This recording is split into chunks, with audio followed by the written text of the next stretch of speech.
Cette émission n'a pas changé grand-chose pour moi au niveau professionnel. Par contre, au niveau personnel, ça m'a apporté énormément de choses. Le fait de jouer avec un orchestre en live, le fait d'avoir du monde qui nous soutient, qui nous applaudit, ce à quoi je suis déjà habituée dans les spectacles, mais ça fait toujours du bien, c'était toujours un plaisir. Sinon, je pense que c'était juste les moments en fait, qui étaient enrichissants, les moments que j'ai vécu avec les musiciens, les petits moments de stress, on va lire plus mal les paroles. Voilà, c'est vraiment une expérience personnelle et humaine intense.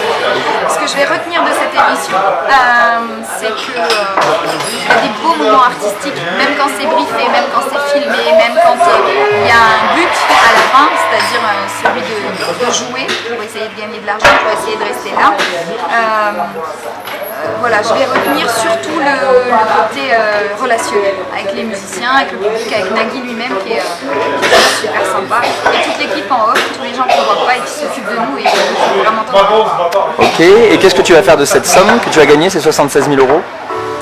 Alors je ne m'attendais pas à autant, et avec cette somme-là, 76 000 euros quand même, je vais surtout investir dans la production, surtout étoffer le spectacle, monter une nouvelle revue de cabaret, pour laquelle je travaille depuis presque 20 ans.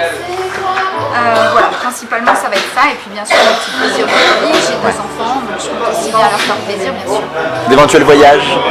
Oui, pourquoi pas, des vacances pour aller se reposer en amoureux, et puis pourquoi pas aussi en famille. Ok, très bien. Et dernière petite question, est-ce que depuis que tu es revenu à Vitry, que les enregistrements sont terminés, tu as eu l'impression de faire des envieux ici? Alors, du soutien surtout, c'est ce que je retiendrai de ce que les gens me disent, des témoignages que j'ai sur Facebook ou par message personnel, quand je croise des gens. C'est beaucoup de soutien, beaucoup de bienveillance, mais aussi effectivement des réflexions pas toujours très agréables qui me font penser qu'effectivement j'ai fait des envies avec cette somme, comme si c'était un peu injuste que j'ai gagné une somme à un jeu télévisé alors que c'est déjà mon métier d'être chanteuse. Pourquoi je continuerai à faire payer les spectacles que je propose, puisque j'ai gagné une grosse somme d'argent, j'ai plus besoin de cet argent. Voilà, je me dis soit ils manquent de discernement, soit ils sont vieux, et tant pis pour eux, c'est un problème avec eux et seulement avec eux.